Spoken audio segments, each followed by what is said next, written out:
మీ భాష మార్చుకొని మీ హవభావాలు మార్చుకొని తక్కువ మాట్లాడి మంత్రివర్గంలో ఇంకా చాలా అందరికి మాట్లాడే అవకాశం ఇచ్చి మేధావులతో డిస్కస్ చేసి రాబోయే రోజుల్లో ఒక మంచి ప్రశాంతమైన వాతావరణంలో అంటే దాన్ని ఏమంటారంటే ఒక కూల్ మైండ్ తోటి ఆవేశం అక్కర్లేదు. ఇంకా 3.5 ఏళ్ళ గవర్నమెంట్ ఉంది, ముఖ్యమంత్రి మీరే ఉంటారు. ఆ తర్వాత ఎవరుంటారు అనేది అప్పుడు చూద్దాం. తర్వాత ఎలక్షన్స్ అయిన తర్వాత కాంగ్రెస్ పార్టీ హైకమాండ్ ప్రజలు తీర్పిచ్చిన దాన్ని బట్టి నిర్ణయం చేద్దాం. అప్పటి వరకు మీరే ఉంటారు. అప్పటిదాకా ఆవేశపడకుండా గంటలు మాట్లాడకుండా ఆ గంటలు అనే స్పీచ్లు తక్కువ చేసి పని మీద ఎక్కువ శ్రద్ధ చూపిస్తే మంచిదని చెప్పి నా సలహా. ఇంతకంటే ఎక్కువ నేను చెప్పలేను. అధిష్టానం పిలుపు మేరకే నేను మళ్ళీ కాంగ్రెస్ లోకి వచ్చిన. అధిష్టానం తరపున సునీల్ కనుగోలు, బట్టి విక్రమార్క గారు, మహేష్ కుమార్ గౌడ్ గారు ప్రస్తుత పిసిసి ప్రెసిడెంట్, ఆ రోజు incharge general secretary Manikrao Thackeray గారు అధిష్టానం తరపున హామీ ఇచ్చి తీసుకొచ్చిండ్రు.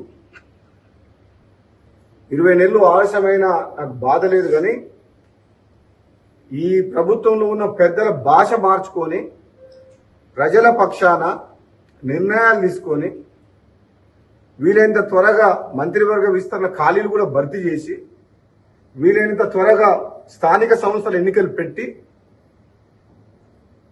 గ్రామాల్లో అభివృద్ధి నోచుకోలేక 20 నెలల నుంచి భయంకరమైన పరిస్థితులు ఉన్నది. కాబట్టి ఒక బలమైన నాయకత్వాన్ని గ్రామ స్థాయిలో కూడా మనం నిర్మాణం చేసుకోవాల్సిన బాధ్యత ఉంది. కాబట్టి ఇప్పటికైనా మనం పాలన సరైన రీతిలో అందించే విధంగా ముందుకు పోవాలని చెప్పి సూచిస్తున్నాం.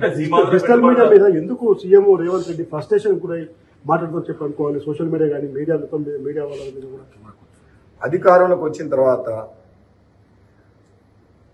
సామెత ఒకటి ఉంది కదా, ఓడ దాటే వరకు ఓడమల్లయ్య, ఓడ దాటినాక బోడమల్లయ్య.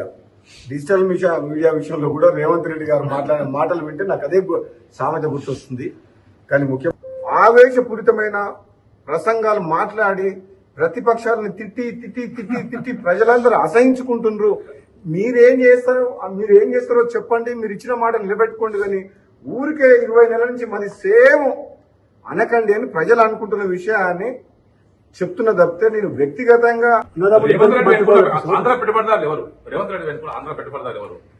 ఇక మీకు 1, 2, 3, 4, 5, 6, 20 మంది ఉన్నారు. ఈ రాష్ట్రాన్ని దోసుకుంటున్న ఇప్పుడు కూడా రాబోయే రోజుల్లో సమయం వచ్చినప్పుడు వాళ్ళ బండారం బయట పెడతా. ఏది ఏమైనా తెలంగాణ రాష్ట్ర సంపద లూటీ విషయంలో కానీ, కాంట్రాక్టుల విషయంలో కానీ, భూముల విషయంలో కానీ, ఇసుక మాఫియా విషయంలో కానీ, ఏ విషయంలో సరే తెలంగాణ ప్రాంతానికి ప్రజలకు అన్యాయం చేసే పని ఎవరు చేసినా బహిరంగంగా మాట్లాడతా. Thank you.